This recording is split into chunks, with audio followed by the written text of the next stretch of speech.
Hi, everyone.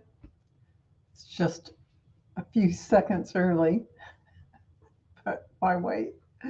So I just want to say hi to everyone in the chat. Thank you for being here, Amanda and Gina, Sherry, Viviani. You guys are amazing. Uh, Thank you so much for being here. I know it's late in your area. It's 6 o'clock here, but um, 9 where some of you are. So Hi, Rossi's dead. I was just going to say a few things about this message from Dr. Martin Luther King that um, it's very touching, and I hope I can get through it without breaking down. uh, it, it might be hard, but I'll try. Uh, Hi, Isabella. Um, it's always a little difficult when it's somebody that you admire and you have a heartfelt connection with. And that's how I feel about Dr. Martin Luther King Jr. So, I am going to try my best not to cry, but no promises there.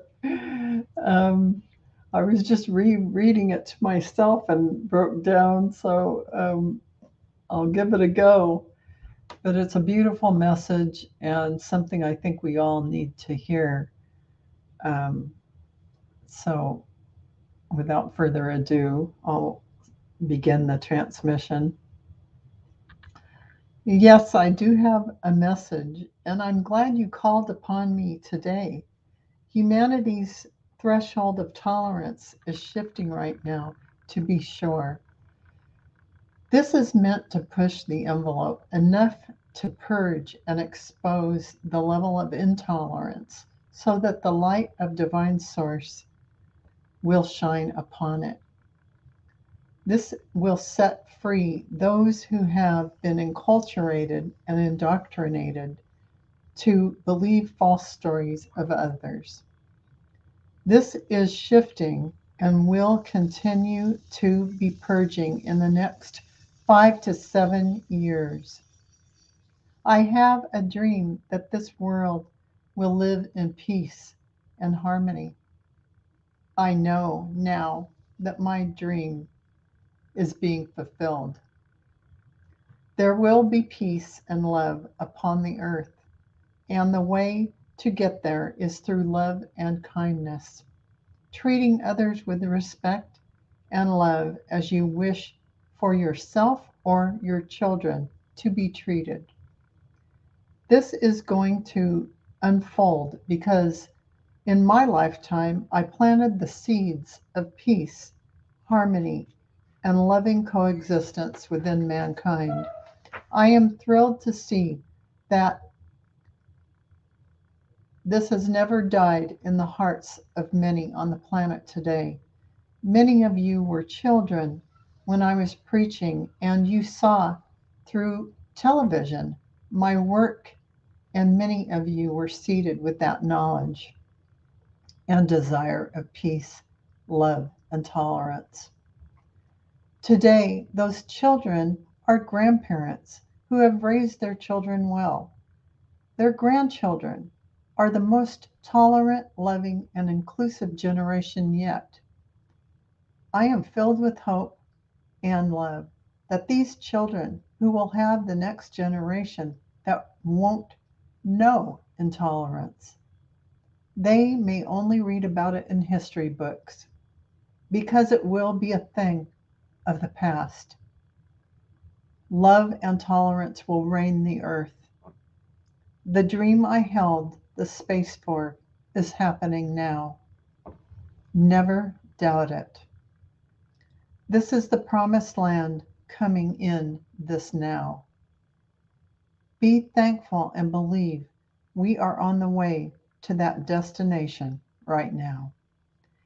I love you all, and from my perspective, I am able to see and understand that some things are going on all over the world that contain a view to intolerance, and this will be brought to the light for purging.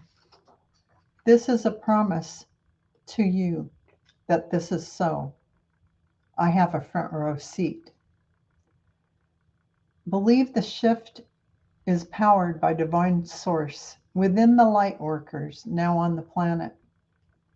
This is already done.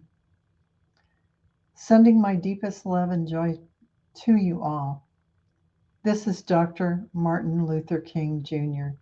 loving you all. End of transmission. So thank you, Dr. King. I appreciate that gorgeous message, and I was able to get through it without crying. Um, so I hope you all felt that sincerity and those beautiful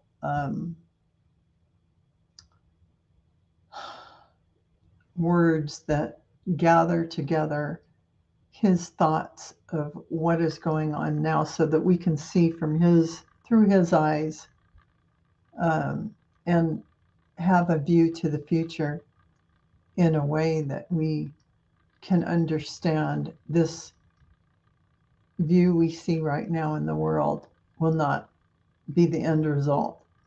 It is for coming to the surface and being let go of.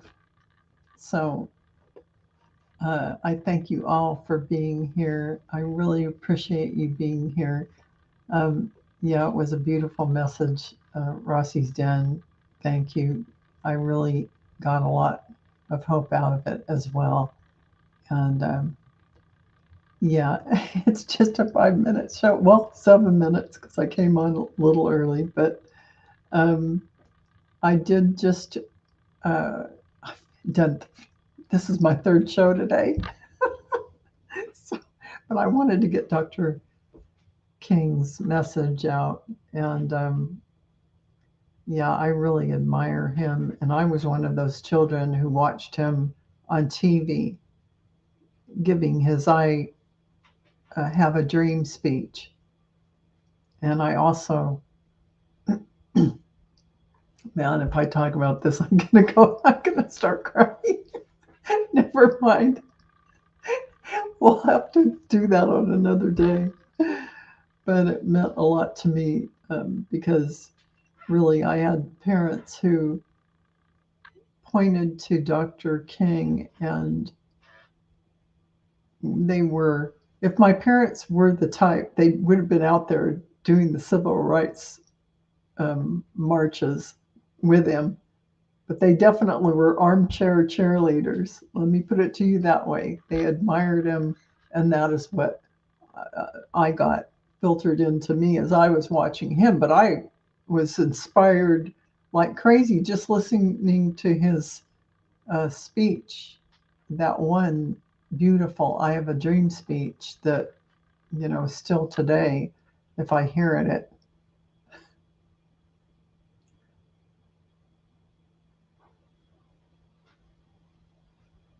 makes me cry.